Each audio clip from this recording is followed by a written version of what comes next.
Hi there, this is Jackie at Bloom Property Management, and I'm looking at an older property today that isn't Healthy Homes compliant. It is a rental property and it should have been fixed up by now, but it has a few issues. So let's take a look at one of them. This is a property that has sash windows. It was built in about the 1920s and it hasn't been very well maintained, and so it has a few little problems. Let's take a look. All right, so here's a lovely sash window. It goes all the way out there. It's a lovely generous size and it's got a nice view, but down here this is a closed window, but I can see daylight through that gap, and that means it's drafty. So there's that issue on that side. If I come across here, it's got a crack in the glass which isn't helping things.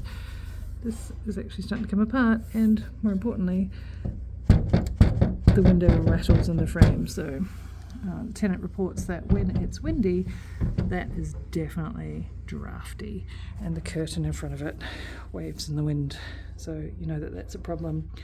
These sorts of things need to be fixed. A specialist can really help with that. It isn't just a matter of putting some like draft stop tape, although that helps, but getting a professional in to adjust that window properly, fix it up so it works perfectly, is the way to go in an ideal world. But certainly a little bit of draft stop tape can help in the short term, but do think about proper fixes. If you have any questions about this or any other maintenance issues, how to weatherproof your properties, make them more energy efficient, healthier and safer for the tenants, let me know.